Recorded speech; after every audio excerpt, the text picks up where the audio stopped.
இன்னைக்கு மகாராஷ்டிரா மாநிலத்தில் மாநில மரமும் முக்கனின் முதல் கனியான மாவை பற்றி சிறிய பதிவை பார்த்துடலாம். அதுபோக மகாராஷ்டிராவில் அதிகமாக எந்த பொருள் உற்பத்தி பண்ணுறாங்க, அதை எப்படி எக்ஸ்போர்ட் பண்ணுறாங்க அப்படின்னு அந்த பதிவையும் பார்த்துடலாம். மகாராஷ்டிராவில் ஃபாரஸ்ட் ஏரியா வெறும் 16% தான். அங்கே அதிகபட்ச மழைப்பொழிவு 1000 வரையில் இருக்குது. அங்கே தென்மேற்கு பருவமழை தான் மிக மிக அதிகம். ஜூன் மாதத்திலிருந்து அக்டோபர் மாதம் வரையும் தென்மேற்கு பருவமழை, வடகிழக்கு பருவமழை மிக குறைவு. அங்கே இந்தியாவிலேயே அதிகமான உற்பத்தி பண்ணுறதுல முதலிடத்தில் இருக்கிறது திராட்சை, மாதுளை, ஆரஞ்சு. இந்த மூணுமே இந்தியாவிலேயே அதிகமான உற்பத்தி செய்து எக்ஸ்போர்ட் பண்ணுறாங்க. இந்தியாவுக்கும் கொடுத்துட்டு எக்ஸ்போர்ட்டும் அதிகமாக பண்ணுறாங்க. அதுக்கடுத்து வாழை உற்பத்தி பண்ணுறதுல 2ஆம் இடத்துல இருக்காங்க. வாழைப்பழமும் வாழை இலையும் அதிகம் 2ஆம் இடத்துல இருக்காங்க. அந்த ஊரின் மாநில மரமான, அதாவது மகாராஷ்டிராவின் மாநில மரமான மா உற்பத்தி மாமரம் இந்தியாவிலேயே 7ஆம் இடத்துல தான் இருக்காங்க. முதல் இடத்துல இருக்கிறது ஆந்திர பிரதேசம். பப்பாளி உற்பத்தி பண்ணுறதுல இந்தியாவிலேயே 4ஆவது இடத்துல இருக்காங்க.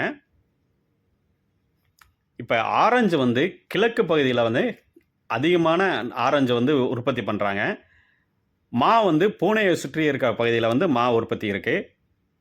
இப்படி ஒவ்வொன்றும் ஒவ்வொரு பகுதியில் இருக்குது. இப்போ வெங்காயம் எடுத்துக்கிட்டோம்னா தெற்கு பகுதியில் தான் வெங்காயம் அதிகமாக உற்பத்தி செஞ்சு இந்தியாவிலேயே முதல் இடத்துல உற்பத்தி பண்ணுறதுல மகாராஷ்டிரா தான் இருக்குது. இப்போ தோரம்பருப்பு எடுத்துட்டோம்னா தோரம்பருப்பு இந்தியாவிலேயே முதல் இடத்துல அதிகமான உற்பத்தி செய்து எக்ஸ்போர்ட் பண்ணுறாங்க. எவ்வளோனா இப்போ அங்கே எந்த நேரம் பயிர் செய்வாங்கன்னா அது முக்கியமாக நம்ம பார்த்துருவோம். ஏன்னா இது நம்ம ஊருக்கு சம்மந்தப்பட்டது. அங்கே கரெக்டாக ஜூன் ஜூலையில் பருவமழை, தென்மேற்கு பருவமழை ஆரம்பிக்கும் போது அங்கே பயிர் செய்ய ஆரம்பிச்சிடறாங்க. பயிர் செய்ய ஆரம்பித்து கரெக்டாக டிசம்பர் ஜனவரியில் அறுவடை ஆரம்பிச்சிடறாங்க. இதே இது நம்ம ஊரில் எப்போ ஆரம்பிப்போம்னா ஆடி 18க்கு அப்புறம் தோரை இது பயிர் செய்ய ஆரம்பிப்போம்.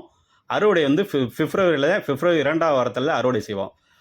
நம்ம ஊரை அதாவது அவங்க ஊரை காட்டிலும் ஒரு மாதம் கழித்து தான் நம்ம பயிர் செய்கிறோம். இதை வித்தியாசம். இதற்கடுத்து மரங்கள், அதாவது மாமரம் உலகத்திலேயும் மாமரம் 220 வருடம் பழமையான ஒரு மாமரம், அதாவது பங்களாதேஷில் இருக்குது. இப்போ அந்த மரத்தை தான் நம்ம பார்த்துட்ருக்கோம். சுமார் 1 ஏக்கர் அளவுக்கு இந்த மரம் பறந்து விரிஞ்சிருக்கு.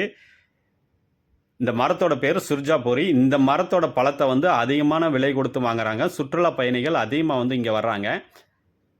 சுமார் 220 வருடம் பழமையான மரம்னா பார்த்துங்க. நம்ம ஊரில் மகாராஷ்டிரா ஒரே ஒரு மரம் ஒன்று இருக்குது, 30 வருடம் பழமையான மரம். அது